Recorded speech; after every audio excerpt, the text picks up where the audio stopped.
ሰላም አለይኩም ወራህመቱላሂ ወበረካቱሁ። ሰላም ጤና ይስጥልኝ ክብራትና ክብራን አድማጭ ተመልካቾቻችን እንደምን አላችሁ? አለን። ዛሬ ግንቦት 5 2018 የዕለቱን የውጭ ምንዛሬ መረጃ ይዤላችሁ ቀርቤያለሁ። በጥቁር ገበያ ያለውና የባንኮችን መረጃ በዝርዝር የ18 ሀገራትን ይዤላችሁ ቀርቤያለሁ። እስከ መጨረሻ አብራችሁን ቆዩ። ለቻናላችን አዲስ ከሆናችሁ ያው በዚህ ቻናል የምንዛሬ መረጃ በየቀኑ ሲጨምር ሲቀንስ የሚቀርብላችሁ ነው የሚሆነው። ወደ መረጃ ስንገባ አንድ የአሜሪካን ዶላር በዛሬው ዕለት ያው 153 ብር ከ75 ነው ንግድ ባንክ እየመነዘረ የሚገኘው። ከፍተኛ ደግሞ ያው ዳሽን ባንክ ነው 153 ብር ከ99 ሳንቲም ነው እየመነዘረ የሚገኘው ማለት ነው። ሌላው የእንግሊዝ ፓውንድ ነው። አንድ እንግሊዝ ፓውንድ 205 ብር ከ64 ንግድ ባንክ የመነዘረ ሲሆን በባንክ ደግሞ 200 በዳሽን ባንክ ደግሞ 209 ብር ከ38 ነው የተመነዘረ የሚገኘው ማለት ነው። 1 ዩሮ በንግድ ባንክ 181 ብር ከ14 ሳንቲም የተመነዘረ ሲሆን ዳሽን ባንክ ከፍተኛ የግል ባንኮች ዳሽን ባንክ 182 ብር ከ94 ሳንቲም የመነዘረ ይገኛል። 1 ስዊዝ ፍራንክ ንግድ ባንክ 194 ብር ከ32 ሳንቲም የመነዘረ ሲሆን ዳሽን ባንክ ደግሞ 198 ብር ከ75 ሳንቲም እየመነዘረ ይገኛል ማለት ነው። ሌላው ደግሞ የኩዌት ዲናር ነው። ያው እንግዲህ የኩዌት ዲናር 492 ብር ከ93 በንግድ ባንክ እየተመነዘረ ሲሆን የቻይና ዩሃን 22 ብር ከ20 ሳንቲም እየተመነዘረ ይገኛል። የዱባይ ድርሃም ደግሞ ከባንኮች ከፍተኛ ዳሽን ባንክ 44 ብር ከ66 ሳንቲም ነው እየመነዘረ የሚገኘው። ንግድ ባንክ 41 ብር ከ85 ሳንቲም ነው እየመነዘረ የሚገኘው። እንዲሁም የሳዑዲ ሪያል 40 ብር ከ97 ሳንቲም ነው እየተመነዘረ የሚገኘው በንግድ ባንክ ማለት ነው።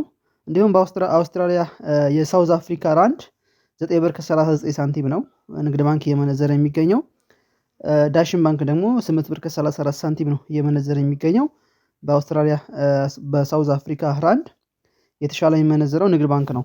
የጃፓን ያን 1 ብር ከ01 ሳንቲም እየተመነዘረ ሲሆን የኬንያ ሽልንግ 1 ብር ከ15 ሳንቲም እየተመነዘረ ይገኛል ማለት ነው። የባንኮች መረጃ ዋና ይሄን ይመስላሉ። በቀጣይ የሚሰራላችሁ የሚካተላችሁ ነገር ካለ ሀሳብ አስተያየት ላይ ጻፉ። ወደ ብላክ ማርኬት መረጃ አለፍ። እንግዲህ ብላክ ማርኬቱ ደግሞ እንግዲህ በዛሬው ዕለት የተመነዘረ የሚገኘው አንድ የአሜሪካን ዶላር 184 ብር ከ51 ሳንቲም ነው እየተመነዘረ የሚገኘው። ሌላኛው ደግሞ ዩሮ ነው። አንድ ዩሮ 216 ብር ከ40 ሳንቲም ነው እየተመነዘረ የሚገኘው። ሌላኛው ስዊዝ ፍራንክ ነው። አንድ ስዊዝ ፍራንክ 235 ብር ከ93 ሳንቲም እየተመነዘረ ሲሆን አንድ ካናዳ ዶላር ደግሞ 134 ብር ከ52 ሳንቲም እየተመነዘረ ይገኛል።